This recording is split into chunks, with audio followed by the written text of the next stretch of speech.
at day 14 on the corn. This is the field that I got rained on the day I was planting it, but luckily it was only 40 hundredths that day. Well, to make a long story short, the corn came perfectly, but so did the little baby weeds. In the intervening 14 days, we have had on and off showers and some decent sized rains, but finally the ground is dry enough, and I say dry enough, it's not really dry, but we are out cultivating for the first pass with the Danish time rolling shields. And they're calling for showers again today, and so we're pushing hard, and thankfully we have that going on as well.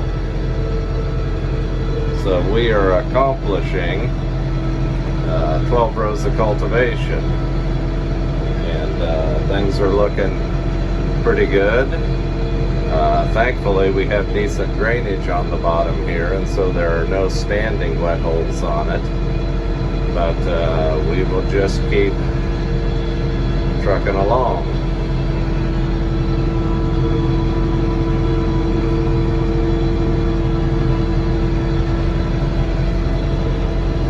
So Dane is a little bit tense, but he's going pretty good as long as there's not distractions and as long as he can listen to his music.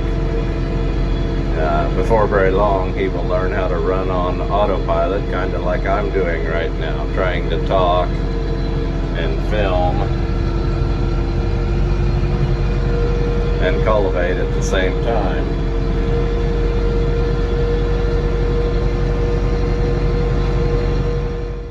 So one final point, I got out of the tractor here and I got down at ground level. And I want to show you right there, you see the foxtails coming. You see that we have the morning glory pretty thick here. There's where we've already been. You've got to be right at the point that you're killing a little bit of corn. So when you plant at 30,000, remember you can kill a fair amount of corn out here and still not affect yield. But the point I wanted to mention, and I'll go over here to where Dane was running, and he's doing a beautiful job of getting that loose soil into the row. So up in the sky, it's just terribly humid. We've been having these little rains. In the event that we would get a hard packing rain this evening, one of the net effects of this is any corn plant that's like that will survive, but these corn plants here, if we get a hard packing rain, the rain is going to do that. And by doing that, and it will form a crust because we're working the ground way too wet here. Ground is way too wet. We shouldn't be out here, but we have to be. Anyway, the soil will crust over, and the weeds that were in the row will not be able to, those little baby foxtails and those little morning glories will not be able to push through that crust. And so we're rolling the dice, but that's often what you have to do in successful organic farming. You have to take a risk. You have to know what the odds are, and you just have to go for it. Historically, in a field like this, I would have contemplated pulling out. But if you pull out and we get a big rain tonight, you'd be off the field for another 7 days. And by the time 21 days roll around, those morning glories will be vining out, and you physically won't be able to get in without anything less than a high residue cultivator. And so we'll keep running. So I want to talk about a little concept here. Working in this field, there are going to be some water hemp and morning glory and foxtail that survive in the row, that if we had been able to rotary hoe, we would have been able to, if not outright kill, at least knock them back. So the way things are rolling out, it is really too wet to rotary hoe. There's another chance of rain today at 3 p.m. and the rotary hoe you know, between rotary hoeing and cultivating, you really need like a day for the ground to dry out.